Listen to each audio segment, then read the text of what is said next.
पशुपति कुमार पारस को पार्टी कार्यालय खाली करने का नोटिस मिला है, जिसे लेकर आरएलजेपी की पहली प्रतिक्रिया सामने आई है। आरएलजेपी प्रवक्ता चंदन सिंह ने इसे लेकर बयान दिया है। उन्होंने कहा कि भवन निर्माण विभाग ने एक तरफा कार्रवाई की है। ये बड़ी खबर आपको बता रहे हैं। उन्होंने कहा कि कोई बकाया है तो हम देने को तैयार हैं। तो आप पत्रकार हैं, जहां न पहुंचे रवि वहां पहुंचे कभी। आइए तो आपको खोजना है कि किसके दबाव में ये सब हो रहा है। अलबत्ता वो सारे क्राइटेरिया को हम फुलफिल करते हैं।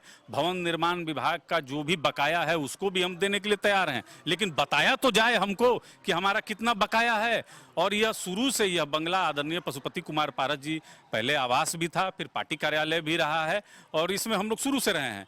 जब लोक जनशक्ति पार्टी का विषय जब चुनाव आयोग के पास पहुंचा और दोनों दल इसमें से जो निकले वह रीजनल पार्टी की मान्यता रखने लगे, तो हम तो आवेदन करते रहे भवन निर्माण विभाग से।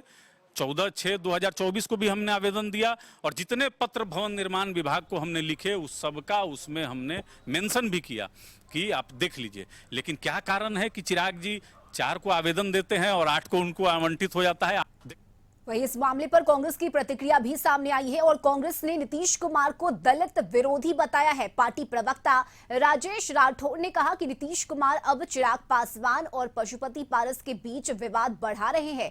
उन्होंने आरोप लगाया कि लोक जनशक्ति पार्टी का बंटवारा नीतीश कुमार ने कराया है। नीतीश कुमार जी और ललन सिंह जी चिराग पासवान जी के साथ सह और माथ की खेल खेल रहे हैं।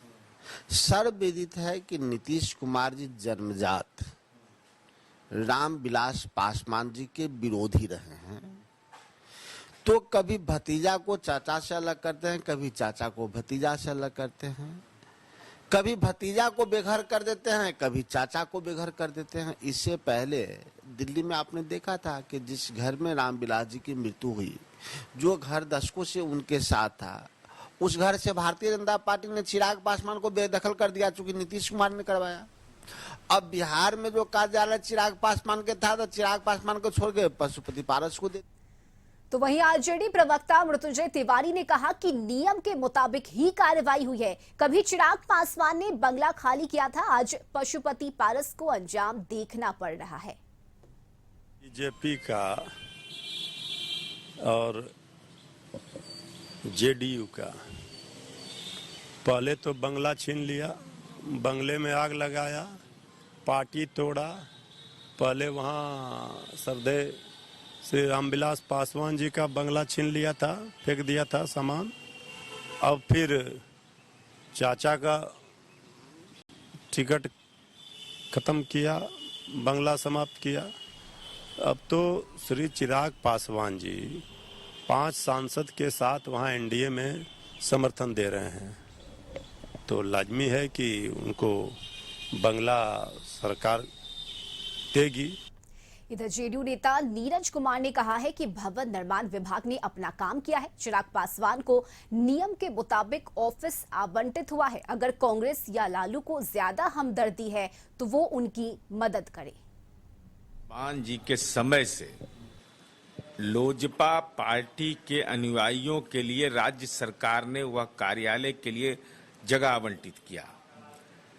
सदस्य संख्या पारस जी के पास पर्याप्त था, तो पारस जी के पास उस कार्यालय का अधिकार क्षेत्र था।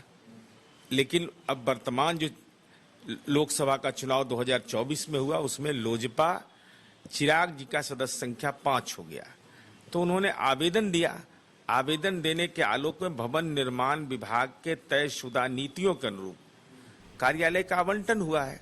इसके कोई राजनीतिक अर्थ कहाँ है भाई? सदस्य संख्या मानक के अनुरूप आवंटन हुआ।